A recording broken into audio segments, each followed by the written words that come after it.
A very happy and a warm good morning to you all, children. Hope you are all keeping yourself fit and you are enjoying your online classes every day. Children, today we are going to see a new lesson called motion. What is motion? Any object which moves from a distance or for a distance, we say the body is in motion. Or when the position of an object changes, then we say it is under motion. In everyday life, we see many objects around us. For example, when you come out of your house, you see your house and you can see the trees. Also, you can see some people walking here and there, and some people going in a motorbike, car, etc. These things which you see around you can be classified as objects at rest and objects in motion. Those objects which keep their position stationary or they don't change their position, we call it as they are at rest. So objects which do not change their position, we call them as they are at rest. But when the object keeps changing its position, then we call it as motion. For example, those who are walking, those who are going in a motorbike, and those who are going in car. So we see there is a distance covered by them when the time goes on. So this is what is called motion. And also we see many things around us in our day-to-day life. When we see the fish in the aquarium, we see it's at random motion. Not only the objects that we are seeing, even the heavenly bodies, as you all know, they are under motion. So you know that the earth is revolving around the sun and the planets, all of them are revolving around the sun. So they exhibit motion. This rest and motion are the two physical quantities which are interrelated. An object which is at rest for one person seems to be under motion for others. For example, if you are sitting in the bus and if you look at the window, for you, you can see the various objects like trees, the pole post, they move in the opposite direction of you. So according to this, you are under motion. But for a passenger who is sitting next to you, he observes you are not at all moving. So what is rest and what is motion? Here comes the confusion. So in order to get clear about all this and to enhance the various subtopics like speed, velocity, acceleration, and graphical representation of these motions, we will explain in this lesson. And so it requires a lot of your concentration to understand the concepts. Therefore, children, please listen to the slides and get the things known. Right? So we will now go into rest and motion. These are the two important terms in physics which you must know. If a body is at stationary, that means it doesn't move, then we say that the object is at rest. So look at the examples which are given in the slide for objects which are at rest. The house, the tree, and a post. These are fixed they are stationary, they cannot move. So these objects are at rest.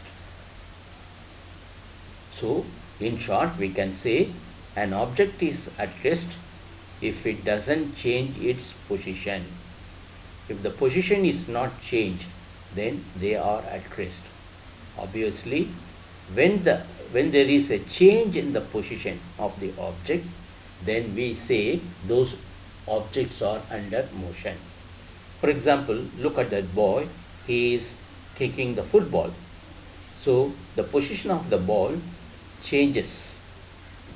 So the ball is in motion. The same time, the bird flies. So when they fly, they change their position. So the bird is under motion. So those objects which change their position with respect to the surrounding or with respect to time, then they are said to be in motion. So we have two reference points here with respect to position and with respect to time. So when the ball moves, definitely it will take some time. When the bird flies, it will also take definitely some time. So when a body is under motion, it can be referred to the position as well as the time. So the objects which change their position with respect to their surrounding or with respect to time, then it is said to be in motion. Now imagine the situation which I am going to tell you now. You are standing on a railway station platform. So on the railway station platform, you see many things around you. A shop, the person sitting near to you, then maybe a train which is in front of you, which is not moving. So these objects where I refer, the shops, the person next to you who is sitting, and the stationary train. These objects are at rest when you are the referral point for you. It is these objects are at rest. Now imagine the train in front of you starts moving. Now what can you say? The train is now in motion. Why? It changes its position from time to time. So as the time goes on, the train starts moving faster and faster. So the train which is in front of you becomes now the train is in motion. And now for a person or for a passenger who is sitting inside a train or a bus, is he under rest or he is in motion? Now you can tell that when the person is inside the train or a bus, he is also under motion, because when the passenger looks outside, whatever he sees, the trees, the pole post, the buildings, they seem to move. Therefore, the passengers, when they are in moving train, they are also said to be in motion. We have seen that a body is in motion when it changes its position. So when it changes a position, there must be some distance covered by the object. So the distance is basically the actual distance travelled by the body. And there is another word which is equivalent to distance, which is displacement. Then how is displacement different from distance? So what is distance? It is the actual distance travelled by the body. And what is displacement? Displacement is the shortest distance between the initial and the final point. So in order to understand the distance and displacement, I have given you an example. Look at the slide, the figure A. There is a tree. Figure B, there is a house, and the distance between the figure A and figure B is 4 meters. And there is another figure which is a tree C, and the distance between the house B and the tree C is 3 meters.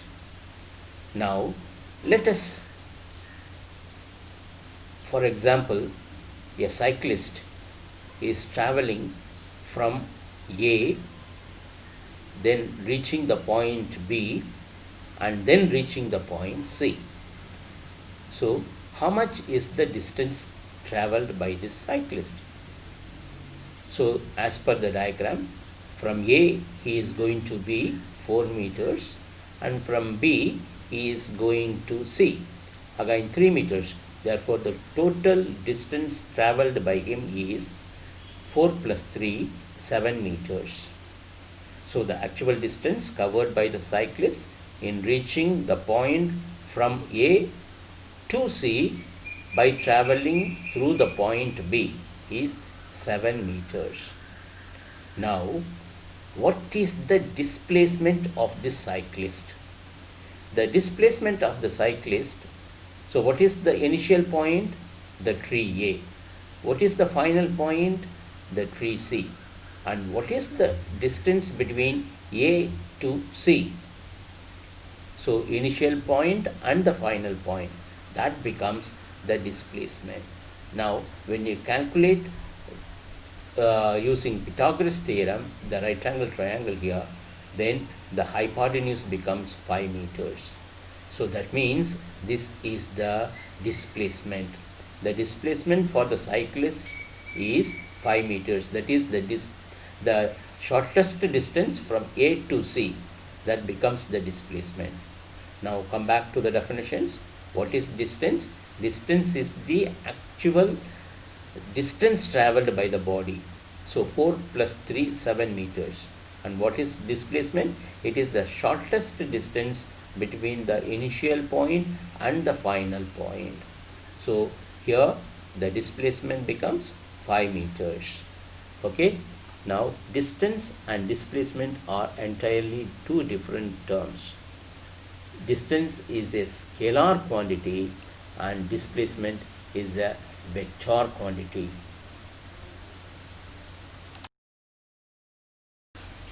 Here we see a slide which gives you the difference between distance and displacement.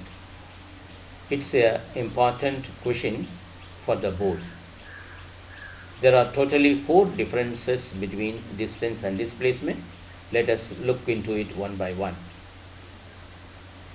Length of actual path traveled by an object is called the distance.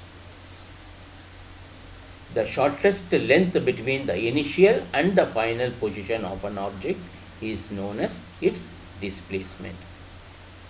Second point, it is a scalar quantity. Distance is a scalar quantity.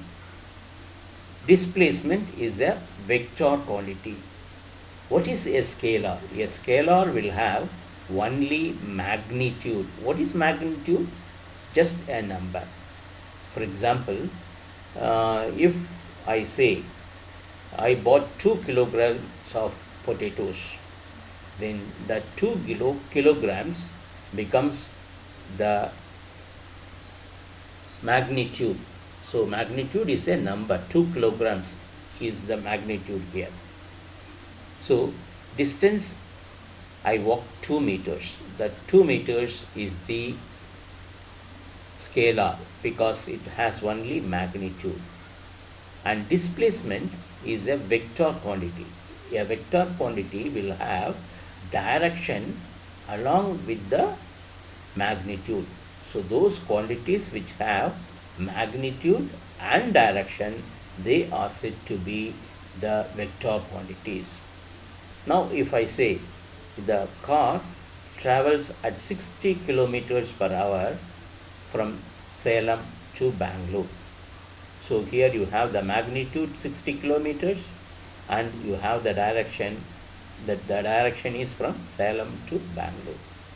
So it is a vector. So scalar quantities has only magnitude, just a number. Vector quantities has magnitude as well as direction. So distance is a scalar quantity and displacement is a vector quantities.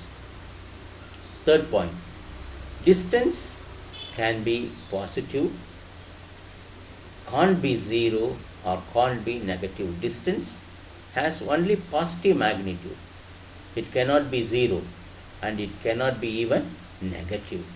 But displacement can be positive, can be negative, or even it can be zero. Most wonderful, right? So you will come across this in the examples which we are going to see further. So displacement can be positive, negative, as well as it can even be zero. Now let us sum up what we have dealt so far. Go through the slide each point by point. Motion. A body is said to be in motion when its position changes continuously with respect to a stationary object taken as a reference point. Example, when the position changes of a car continuously with respect to a stationary object like house and trees, etc., we say that the car is in motion. Distance travelled and displacement. Distance. The distance travelled by a body is the actual length of the path covered by the moving body, irrespective of the direction in which the body travels. Displacement. When a body moves from one point to another, the distance travelled refers to the actual length of the indirect path, whereas the displacement refers to the straight line path between the initial and the final positions. Distance is a scalar quantity because it has only magnitude. It has no specific direction. Displacement is a vector quantity because it has magnitude as well as direction. Distance travelled by the moving body cannot be zero, but the final displacement of a moving body can be zero. The displacement of a moving body will be zero if after travelling a certain distance, the moving body finally comes back to its starting point. So when a body comes back travelling to the same starting point, then the displacement is zero. Look at this slide where distance and displacement are being calculated. Now let us take the first figure. A is the starting point and B is the finishing point. Obviously, A and B both becomes one and the same. So, what is the distance travelled by him? In travelling the distance, first he takes up 3 meters, then 2 meters, then 3 meters and 2 meters. The figure is like a rectangle, so the perimeter of this rectangle becomes the distance travelled. So 3 plus 2 plus 3 plus 2. So the total distance travelled by him is 10 meters. And since the starting point and the finishing point becomes one and the same, here the displacement becomes 0. Right? Now look at the right side figure. So A is the starting point, B is the finishing point. So what is the total distance travelled by him? he is walking or traveling 10 meters plus 5 meters plus 10 meters. So 10 plus 5 plus 5, it becomes 25. So the distance traveled from A to B is 25. And what is displacement? The shortest distance between starting point A and the finishing point B. So how much is the distance between A to B? So you know that in a rectangle, the opposite sides are equal. Therefore, 5 meters. The distance between A to B is 5 meters, and that becomes the displacement here. So you can now understand that distance and displacement are entirely two different quantities where the values are changing according to the positions. Children, you may be wondering why this slide is kept empty. So it is you to fill it up. You have to solve this question on the distance and displacement for a circular problems. So the problem says an athlete completes one round of a circular track of diameter 200 meters in 40 seconds. What will be the distance covered and the displacement at the end of 2 minutes and 20 seconds? So this is a question for you. Now it is a circular track, and what is the information given to you? That 200 meters, that is the distance traveled for one complete round, is 200 meters, and he is completing it in 40 seconds. So one round can be completed in 40 seconds, and when he completes one round, he is covering a distance of 200 meters. So after 2 minutes and 20 seconds, how much is the total distance traveled by him, and what will be the displacement? So try to complete the problem, solve the problem. I will send you the answer after 12 or 1. Okay, children? Now we are going to learn about uniform and non-uniform motion. We have seen about motion. Any body changes its position with respect to time, then we call it as motion. Motion can be classified as two types, uniform motion and non-uniform motion.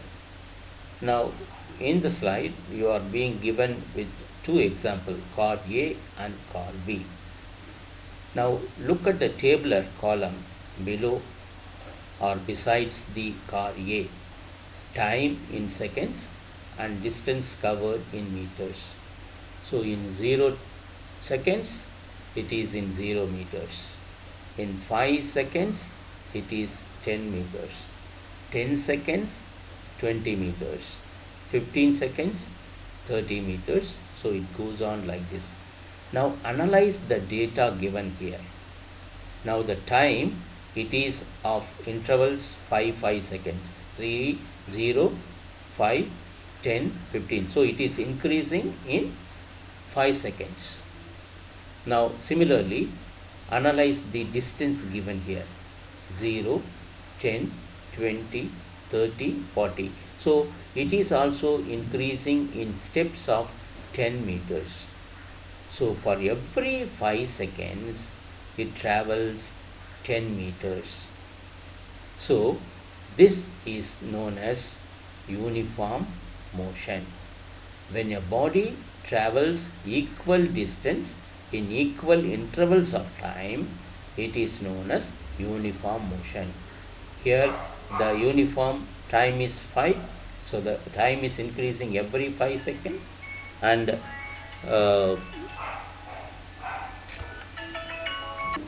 now look at the car B.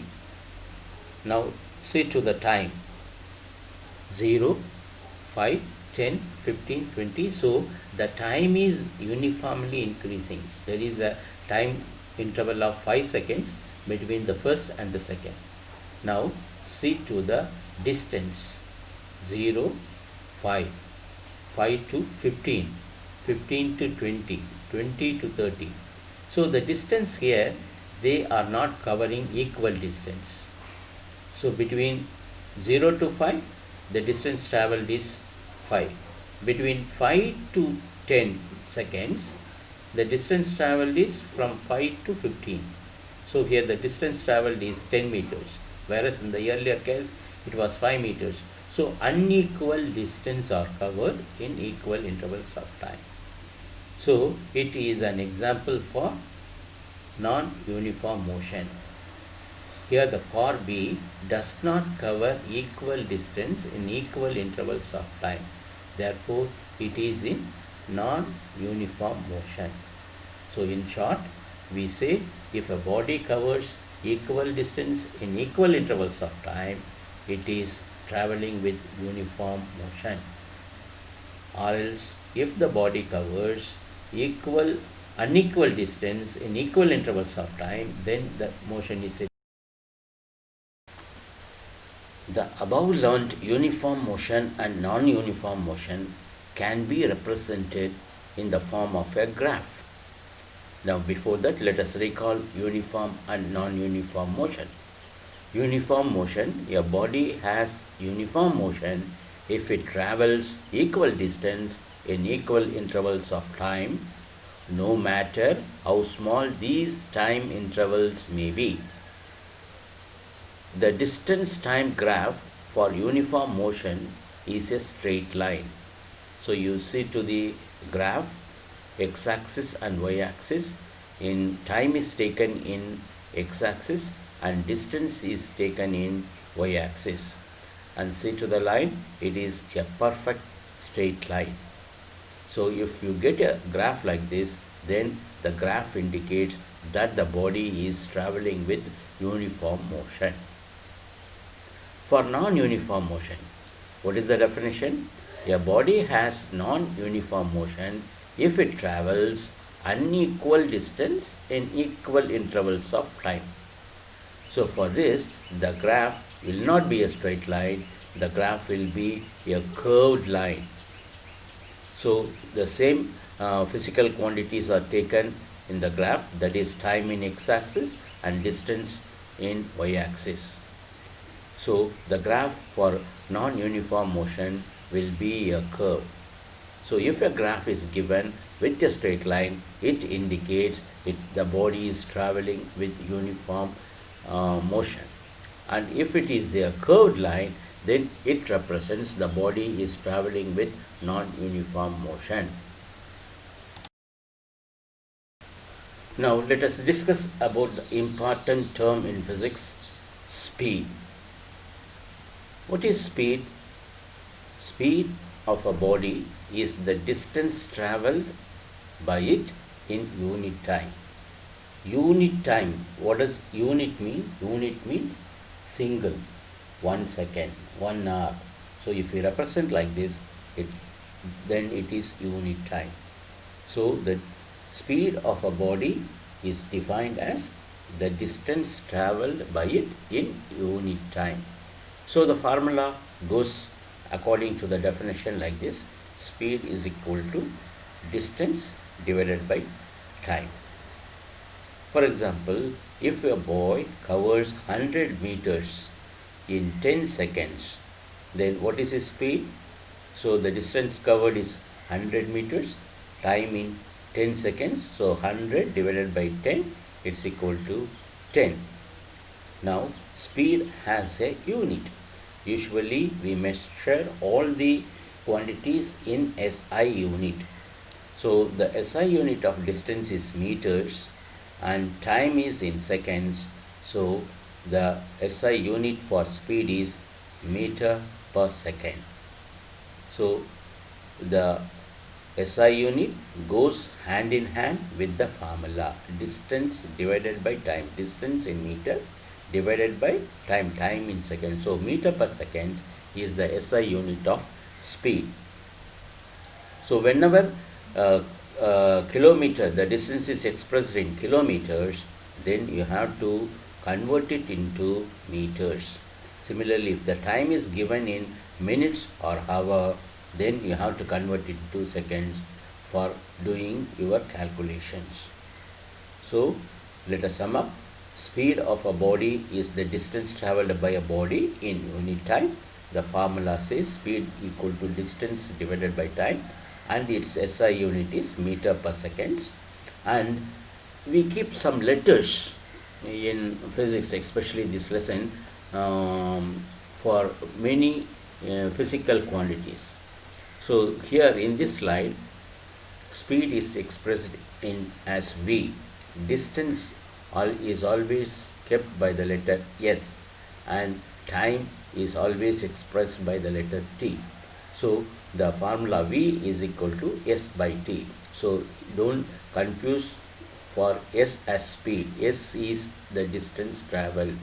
So wherever distance are there, we express it with the letter s. S is not for speed. Please do remember this. Therefore, v is equal to s by t, where v stands for speed, s stands for distance, and t stands for time. Okay.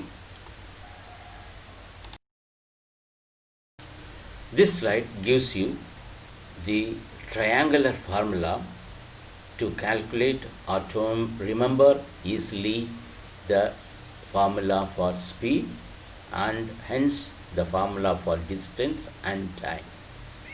As I have told you in the previous slide, s is kept for distance, but here s is kept for speed.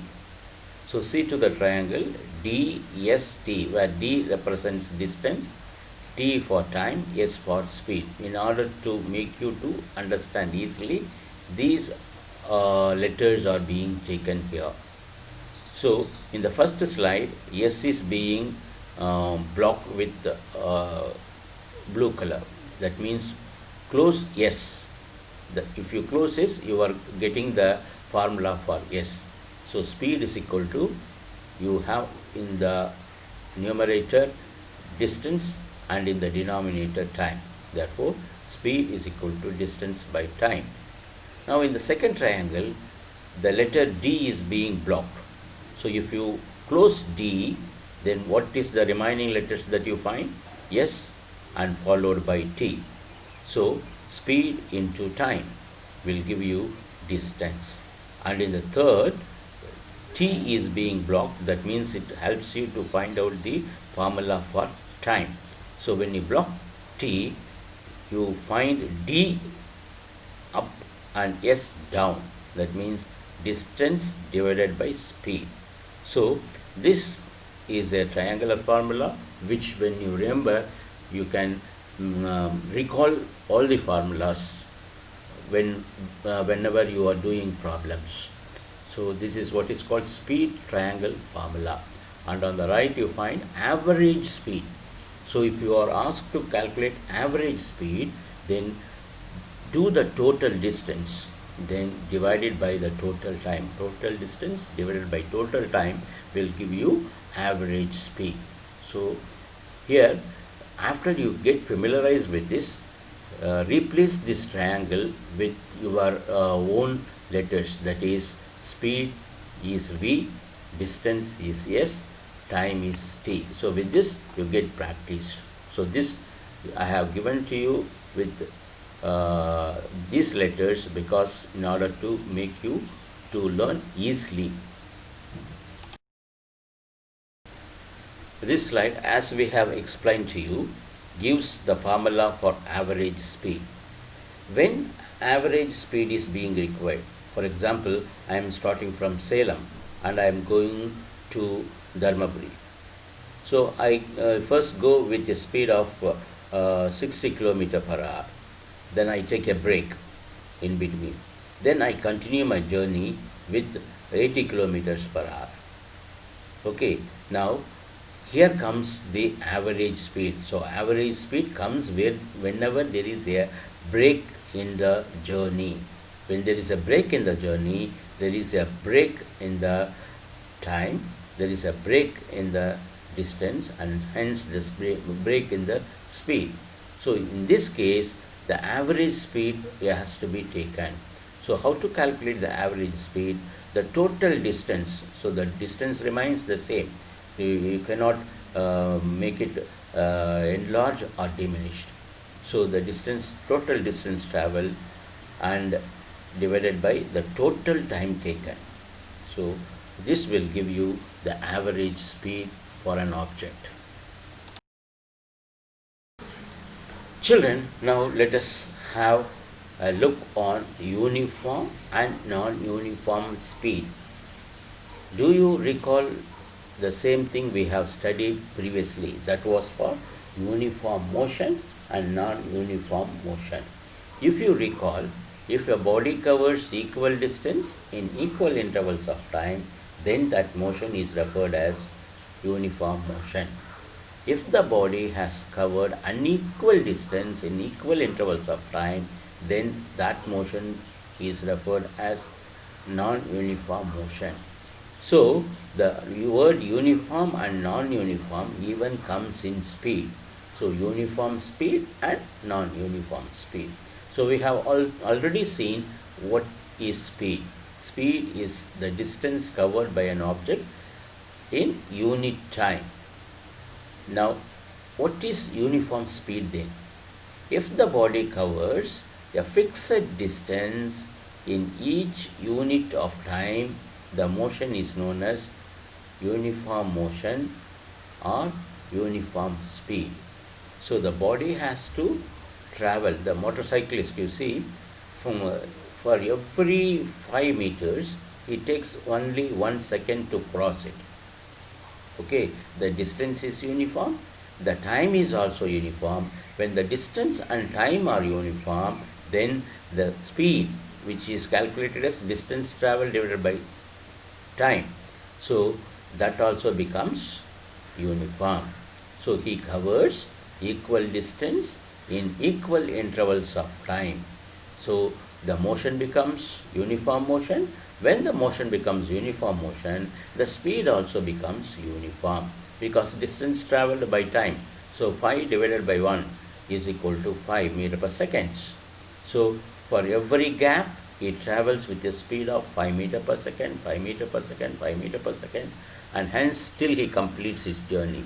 Therefore, here the speed is uniform.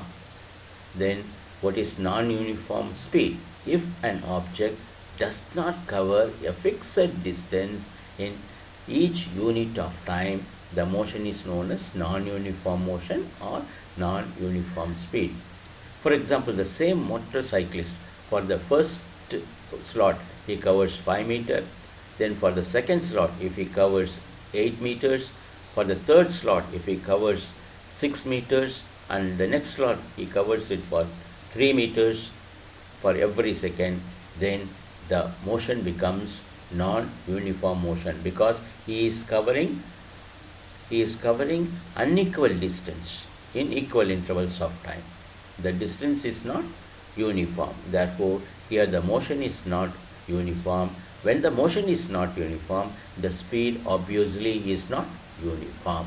So we have uniform speed and non-uniform speed as we have it for motion also. Here we are taking up a problem with the speed, that too with average speed. See to the question. A car travels 85 km from point A to B, then 45 km from point B to C. So he is traveling from the point A to C by crossing the point B in between. So the distance AB is 85 and the distance BC is 45. The total time took was 1.3 hours. So what was the average speed of the car? So as we have discussed earlier, the average speed is calculated by the formula total distance divided by total time. So the total distance, you will get it when you add 85 with 45. So 85 and 45 will give you 130 kilometers. So the total time taken for this journey is 1.3 hours. So average speed is equal to 130. So according to the formula, total distance divided by total time. So 130 kilometers divided by 1.3 hours. So you get 100 kilometers per hour. So the average speed for this person is 100 kilometers per hour. Speed can be expressed in kilometer per hour, or it can be expressed in meter per seconds. When both of them are given in the same hours and kilometers, you can express it in kilometers per hour. If the distance is given in meters and time in seconds, you can express the speed in meter per seconds. When the distance is given in kilometer and the time is given in seconds, then the kilometer has to be converted into meters. Then you have to do the problem. Okay, children? So get practice. I will give you more problems to solve yourself at the end of this lesson. Children, the next physical quantity that we are going to learn is velocity. Velocity is nothing but it represents speed. Then why do we have two different terms, speed and velocity, when they are one and the same? The only difference between speed and velocity is speed is a scalar quantity and velocity is a vector quantity. Already we have discussed what is a scalar and what is a vector. Scalars will have only magnitude. Magnitude means just a number. And vectors are the one which will have, along with the magnitude, direction. So when you have only magnitude, it is called speed. When you have magnitude and direction, we call it as velocity. That is the only difference. Everything, the formula, the unit, everything remains the same, excepting speed is scalar and velocity is vector. How can we define velocity? The quantity which specifies both direction of motion and speed is velocity. Velocity of a body is the displacement of the body per unit time, because velocity, as I told you, is a vector. So displacement here is also vector. So vector has to be referred for vector. So velocity is equal to the formula it accepts, instead of distance, displacement divided by time taken. Since velocity has both magnitude and direction, it is a vector quantity. So what is the formula for velocity? Displacement divided by time. So this is the conclusion for velocity. This slide, we are going to calculate average velocity. For speed, we have calculated the average speed. That was what was the formula for that? The total distance divided by total time. Similarly, we can calculate the average velocity. So what is average velocity? It is the ratio of the total displacement to the total time taken. So what is the formula? Total displacement divided by total time taken. So this gives you the average velocity. So average velocity is also the mean. Mean means the average of the initial velocity u and the final velocity v. So every moving object will have two velocities, one at the beginning and one at the end. So initial velocity, it is kept by the letter u. So another word which expresses u. U is the initial velocity of an object, and final velocity is v. V is the final velocity. So how to find the average velocity? The mean of the two, that means the average of the two, initial velocity plus final velocity divided by 2, that means u plus v by 2. So this way also we can calculate the average velocity of an object. Speed and velocity have the same SI unit, meter per seconds. This slide, here is an example for calculation of average velocity. See to the question, if a car changes its speed from 10 meter per second to 20 meter per second in just 5 seconds, what is the average velocity of the car? Now, what are the quantities given here?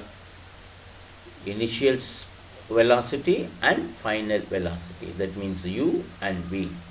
So u is taken as 10 meter per second and v is taken as 20 meter per second, and the time taken is 5 seconds. So average velocity is calculated by the formula u plus v, the mean of the two velocities divided by 2. So 20 plus 30 divided by 2. So it gives you 15 meter per second. Now we are entering into the next new term, acceleration.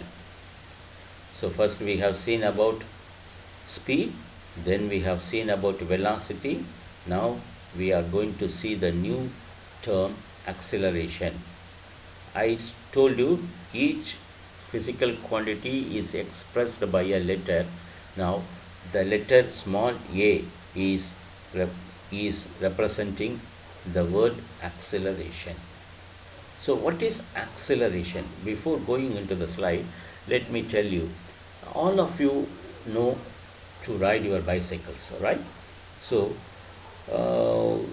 when you are about to start your journey on a bicycle, so what do? First you move to a distance, then you sit upon the bicycle and get balanced yourself.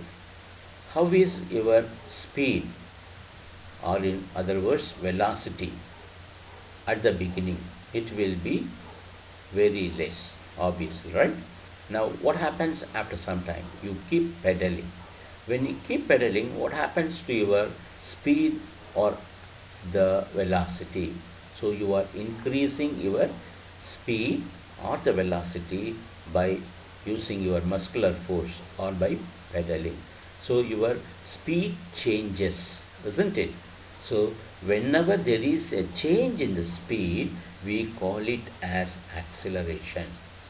So similarly, the same thing happens when the bus is starting. So it slowly picks up its speed, so as your motorcycle.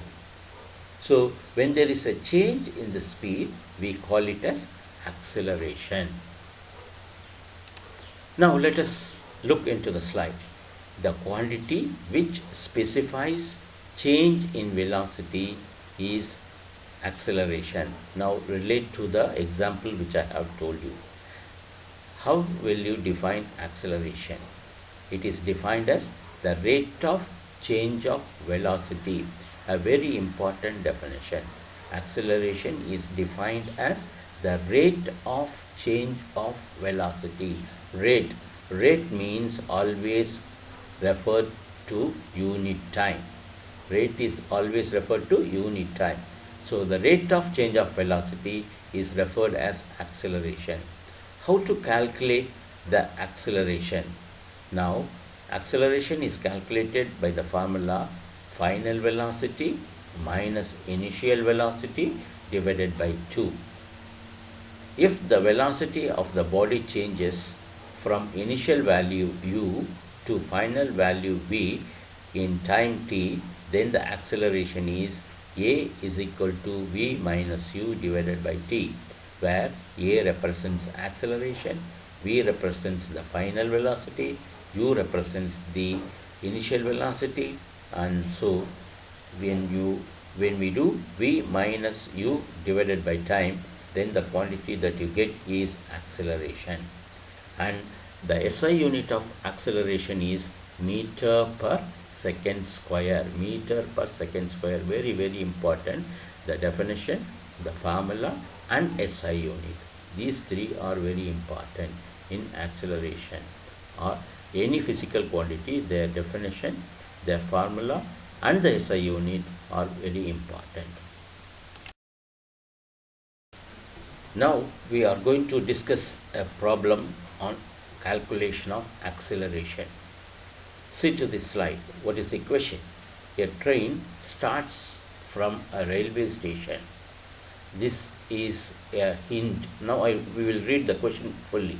A train starting from a railway station and moving with uniform acceleration attains a speed of 40 km per hour in 10 minutes. Find its acceleration. Okay, now a train starting from a railway station means what will be its speed or velocity? So its initial speed or initial velocity is 0. That is what the inference that we get from this sentence.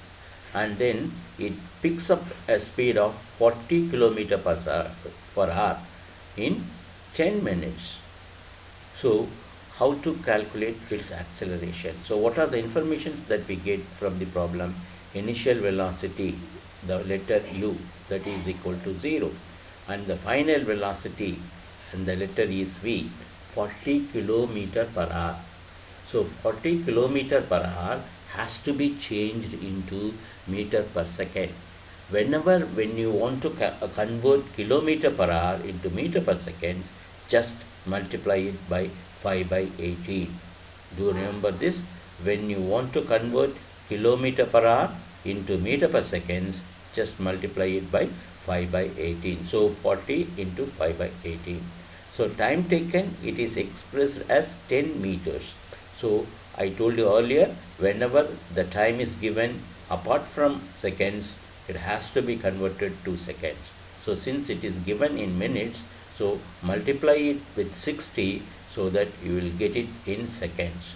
So 10 into 60, 600 seconds. Now those quantities which are given here has been converted into SI units. So the speed is expressed in meter per second, time is expressed in seconds. Now we can do the calculation using the formula. So the formula for acceleration A is equal to V minus U by T, where V stands for final velocity, U stands for initial velocity, and T stands for second. So substitute here all the V, U and T.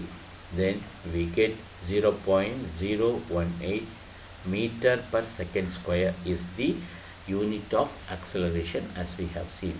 So this is how acceleration problems are being solved. So remember the formula, A is equal to V minus U by T, where A is acceleration, V is final velocity, U is initial velocity, and the time is T. Now you have to remember that when the speed or velocity is expressed in kilometer per hour, just multiply it by 5 by 18, you will convert it into meter per second.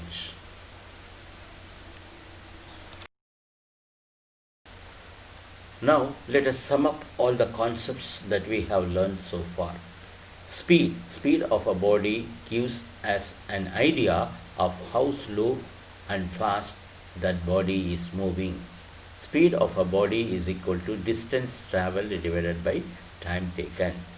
V is equal to S by T, where V is the speed, S is the distance travelled, T is the time taken. Average speed. The average speed of a body is the total distance travelled by the body divided by the total time taken to cover the distance.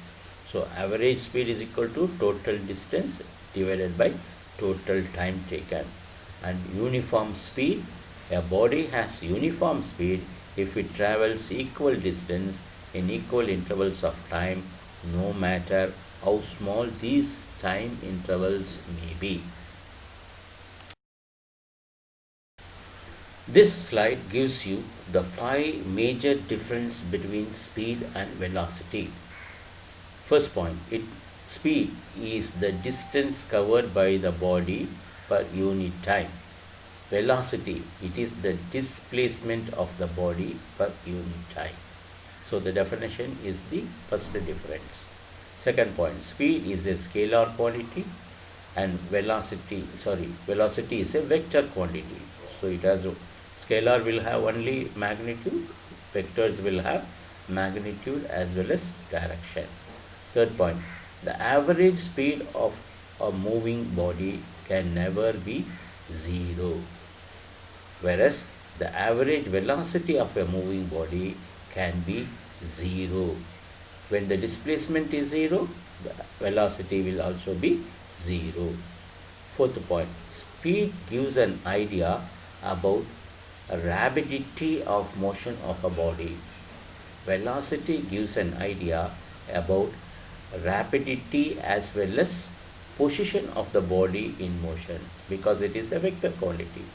Fifth point, speed of a moving body can never be negative. Velocity of a moving body can be positive, negative, or zero depending on the point of reference.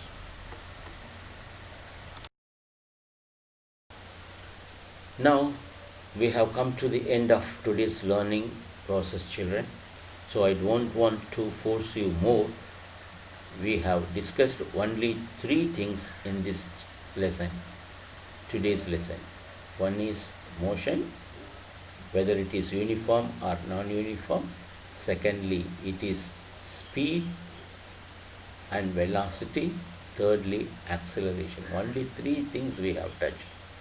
So for each of this physical quantity, you must be able to know its definition, SI unit, and the problems to solve it. So for that you must know the formula and the letters by which each of them are being kept with. For example, small a represents acceleration. The distance is represented by the letter. Can you tell it what it is? Yes. Yes, it is yes. So, and time is kept by the letter T, and initial velocity is kept by the letter V, U, and final velocity is kept by the letter V. So like this. So make a note of all the letters and paste it on your table. So these letters will help you in finding out the formulas as well as solving the problems. Okay, children. So do revise by repeated listening and send the response as usual you have done with the WhatsApp in the group viewed PPT with audio. So regarding the assignment and classwork and the homework, I will tell you separately. Okay, children. So we will meet next week. Until then, bye bye, children. Keep safe, keep good.